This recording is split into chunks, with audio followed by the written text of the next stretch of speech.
മിശിഹായിൽ അനുഗ്രഹീതരായവരെ, ദിവ്യകാരുണ്യ ഈശോ ഈ ദിവസം നിങ്ങളെല്ലാവരെയും സഹായിക്കുകയും സംരക്ഷിക്കുകയും അനുഗ്രഹിക്കുകയും ചെയ്യട്ടെ എന്ന് നിങ്ങൾക്ക് ഓരോരുത്തർക്കും വേണ്ടി പ്രാർത്ഥിക്കുകയാണ്.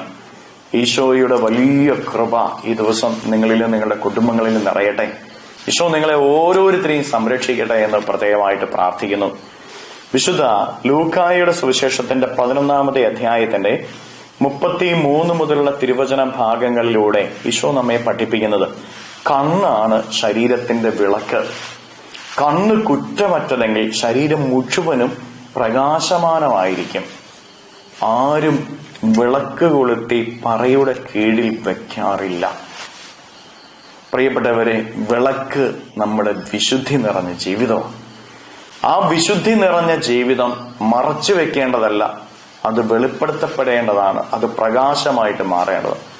വിളക്ക് കൊളുത്തിയിട്ട് പറയുടെ കീഴിൽ വെച്ചാൽ അതിന് പ്രകാശം പകരാനായിട്ട് സാധിക്കുകയില്ല. വിശുദ്ധിയുടെ കണിക നമ്മുടെ ഉള്ളില് ദൈവം നിക്ഷേപിച്ചിട്ടുണ്ട്. ആ വിശുദ്ധിയെ നമ്മൾ ഓരോരുത്തരും വളർത്തിയെടുക്കണം.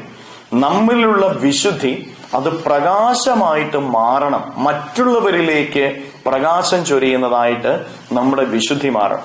നമ്മുടെ ജീവിതത്തിന് പ്രകാശം, നമ്മുടെ കുടുംബത്തിന് പ്രകാശം, നമ്മളെ കണ്ടുമുട്ടുന്നവർക്കൊരു പ്രകാശമായിട്ട് നമ്മുടെ ഉള്ളിലുള്ള വിശുദ്ധി വളർന്നു വരണമെന്ന് ഈശോ ആഗ്രഹിക്കുക. പ്രിയപ്പെട്ടവരെ, നമ്മുടെ ഉള്ളിലേക്ക് ദൈവം നിക്ഷേപിച്ചിരിക്കുന്ന വിളക്കായ വിശുദ്ധി, ആ വിശുദ്ധിയെ നമുക്ക് മറച്ചു വെക്കാതിരിക്കാം. പാപത്തിലൂടെ വിശുദ്ധിയെ മറച്ചു വെക്കരുത്. തിന്മയിലൂടെ വിശുദ്ധിയെ മറച്ചു വെക്കരുത്. വിശുദ്ധിയെ അമർത്തരുത്. ആ വിശുദ്ധി എപ്പോഴും പ്രകാശമായിട്ട് നിൽക്കണം. ആ വിശുദ്ധിയെ വളർത്തണം. തിന്മയെ നമ്മുടെ ജീവിതത്തിൽ നിന്ന് അകറ്റിക്കളയണമെന്ന് ഈശോനാഥൻ പഠിപ്പിക്കുക. തിന്മയെ പരിപൂർണമായിട്ട് നമ്മുടെ ജീവിതത്തിൽ നിന്ന് നമ്മൾ അകറ്റിക്കളയുമ്പോഴേ നമ്മുടെ വിശുദ്ധി പ്രകാശമായിട്ട് മാറി ദൈവ അനുഗ്രഹം സ്വീകരിക്കാൻ തക്ക വിധത്തില് നമ്മുടെ ജീവിതം മാറുകയുള്ളൂ. ആ വിശുദ്ധിയെ മറച്ചു വെക്കാതിരിക്കണമെങ്കിൽ വചനം പഠിപ്പിക്കുന്നു, കണ്ണ് കുറ്റമറ്റതായിരിക്കണമെന്ന്. കണ്ണിലൂടെയാണ് തിന്മ നമ്മുടെ ഉള്ളിലേക്ക് കയറുന്നത്. കാഴ്ചപ്പാടുകൾ നല്ലതായിരിക്കണം. ഈശോ കണ്ടതുപോലെ ഈ ലോകത്തിലുള്ള എല്ലാറ്റിനെയും കാണാനായിട്ട് നമുക്ക് സാധിക്കണം. നമ്മൾ നടക്കുന്ന ഈ ലോകത്തിലൂടെയല്ലേ ഈശോനാഥൻ നടന്നത്? ഒരുപക്ഷെ കാലഘട്ടത്തിന് വ്യത്യാസമുണ്ടായിരിക്കാം.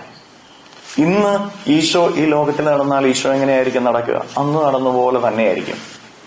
ഈശോ ഇന്ന് ഈ ലോകത്തെ നോക്കിയാൽ എങ്ങനെയായിരിക്കും ഈശോ നോക്കുന്നത്? അന്ന് നോക്കിയ പോലെ തന്നെയാണ്. അങ്ങനെയെങ്കിൽ പ്രിയപ്പെട്ടവരെ, ഈശോ ഈ ലോകത്തിലായിരുന്നപ്പോൾ ലോകത്തെ നോക്കിയതുപോലെ, ലോകത്തെ കണ്ടതുപോലെ കാണാനും നോക്കാനും നമുക്ക് ഓരോരുത്തർക്കും സാധിക്കണം. നമ്മുടെ കാഴ്ചയും കാഴ്ചപ്പാടുകളും ഈശോയെ പോലെയുള്ളതാവണം, നല്ലതായിരിക്കണം.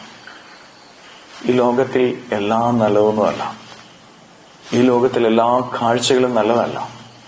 പ്രിയപ്പെട്ടവരെ, നല്ലതല്ലാത്ത കാഴ്ച നമ്മൾ കാണാൻ പോകരുത്. നമ്മുടെ കണ്ണിനെ നമ്മൾ നിയന്ത്രിക്കണം. എല്ലാ കാഴ്ചകളും കാണാനുള്ളതല്ല എന്ന് നമ്മൾ മനസ്സിലാക്കണം. പൗലോസ്ലീഹ പഠിപ്പിക്കുന്നില്ലേ, എല്ലാം നല്ലതാണെങ്കിലും എല്ലാം പ്രയോജനകരങ്ങളല്ല എന്ന്. പ്രിയപ്പെട്ടവരെ, പ്രയോജനകരങ്ങളല്ലാത്ത കാഴ്ചകളിലേക്ക് നമ്മൾ നോക്കരുത്. നമ്മൾ അങ്ങനെയുള്ള കാര്യങ്ങൾ കാണണ്ട. നമ്മുടെ കണ്ണിനെ നമ്മൾ നിയന്ത്രിക്കുക. അതുപോലെ തന്നെ നമ്മുടെ കാഴ്ചപ്പാട്. നമ്മളൊരു കാര്യം കണ്ടാലും നമ്മുടെ കാഴ്ചപ്പാട്, പ്രിയപ്പെട്ടവരെ, അത് തിന്മയെ കണ്ടു കഴിഞ്ഞാൽ അത് തിന്മയാണ് എന്ന് നമ്മൾ മനസ്സിലാക്കിക്കൊണ്ട് ആ തിന്മയെ നമ്മുടെ ഉള്ളിലേക്ക് കയറാനായിട്ട് നമ്മൾ അനുവദിക്കരുത്. അവിടെ തന്നെ തീർക്കണം. അത് ആ തിന്മ നമ്മുടെ ഉള്ളിൽ കയറാനായിട്ട് നമ്മൾ സമ്മതിക്കരുത്. അത് കൊള്ളുകയില്ല എന്ന് തന്നെ നമ്മൾ വെച്ചോണം. ആ കാഴ്ചപ്പാട് നമുക്കുണ്ടാവണം. നമ്മുടെ കാഴ്ചപ്പാടുകൾ അത് നല്ലതായിരിക്കണം. പ്രിയപ്പെട്ടവരെ, ഈ ലോകത്തിൽ എന്തു മോശം കണ്ടാലും അതിനെയൊക്കെ നോക്കി ഇത് കുഴപ്പമില്ല എന്നുള്ള കാഴ്ചപ്പാടാണ് നമുക്കുള്ളതെങ്കിൽ ആ കാഴ്ചപ്പാട് തെറ്റാണെന്ന് നമ്മൾ മനസ്സിലാക്കണം. കർത്താവ് ഈശോ മിശിഹ കൺമുമ്പിൽ വന്ന തെറ്റിനെ തെറ്റെന്ന് വിളിച്ചു പറഞ്ഞു. ആ തെറ്റിനെ ഉള്ളിലേക്ക് സ്വീകരിച്ചില്ല. ആ തെറ്റിനെ കർത്താവ് മാറ്റിക്കളയുന്നതാണ് നമ്മൾ സുവിശേഷങ്ങളിൽ കാണുന്നത്. ഇതുപോലെ തെറ്റ് പുറമേ കാണുമ്പോൾ അത് തെറ്റാണെന്ന് മനസ്സിലാക്കാനും അതെന്റെ ഉള്ളിലേക്ക് സ്വീകരിക്കേണ്ടതല്ലെന്നുള്ള ബോധ്യത്തിൽ ജീവിക്കാനും നമുക്ക് സാധിക്കും. അങ്ങനെ സ്വീകരിക്കുമ്പോൾ വിശുദ്ധി നമ്മുടെ ഉള്ളിലുള്ളത് അത് വളരും. ആ വിശുദ്ധി മറഞ്ഞിരിക്കുകയില്ല. ആ വിശുദ്ധി നമ്മളെ അനുഗ്രഹത്തിലേക്ക് ഉയർത്തും.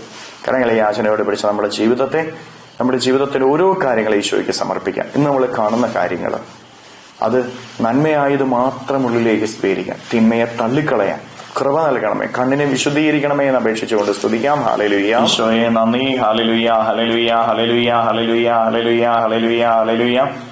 കർത്താവായ ഈശോയെ, മക്കളെ ഓരോരുത്തരെയും സമർപ്പിക്കുന്നവരെ അനുഗ്രഹിക്കണമേ, ആശീർവദിക്കണമേ. ഇവരുടെ ജീവിതങ്ങളിലേക്ക്, ഇവരുടെ അധ്വാനങ്ങളിലേക്ക്, ഇവരുടെ നൊമ്പരങ്ങളിലേക്ക് ദിവസം അങ്ങ് ഇറങ്ങിച്ചെല്ലണമേ. ഇവരുടെ കുടുംബത്തെ അനുഗ്രഹിക്കണമേ, അധ്വാനങ്ങളെ അനുഗ്രഹിക്കണമേ. ഈശോയെ, ഇവരുടെ കണ്ണുകളെ സമർപ്പിച്ച് കണ്ണുകൾ ഇവരുടെ വിശുദ്ധീകരണത്തിന് വേണ്ടി പ്രാർത്ഥിക്കുന്നു. കണ്ണിൽ നിന്ന് അശുദ്ധമായതെല്ലാം നീക്കിക്കളയണമേ. തിന്മയായതെല്ലാം കണ്ണിൽ നിന്ന് അകറ്റിക്കളയണമേ. നാരകീയ ശക്തിയുള്ള പ്രവർത്തനങ്ങൾ ഇവരിൽ നിന്നും മാറിപ്പോകട്ടെ. ഈശോയെ, നല്ലത് കാണുവാൻ, നല്ല കാഴ്ചപ്പാടുകൾ സ്വീകരിക്കാൻ ഇവരെ സഹായിക്കണമേ. കർത്താവെ, ഈ ദിവ്യകാരുണ്യത്താൽ ആശീർവദിക്കുമ്പോൾ അശുദ്ധമായതല്ല, തിന്മയായതെല്ലാം, കെട്ടതെല്ലാം, നാരകീയ ശക്തികളുടേതായിട്ടുള്ളതെല്ലാം, തടസ്സങ്ങൾ നൽകുന്ന എല്ലാം ഇപ്പോൾ നിർവീര്യമായി തീരട്ടെ എന്ന് കൽപ്പിക്കുന്നു. അന്ധകാര ശക്തികൾ ഇവരിൽ നിന്ന് ഇപ്പോൾ നിർവീര്യമായി തീരട്ടെ. Hallelujah, hallelujah, hallelujah, hallelujah, hallelujah. നിത്യം പിതാവും പുത്രനും പരിശുദ്ധാത്മാവുമായ സർവേശ്വരായ എന്നേക്കും ആമേൻ.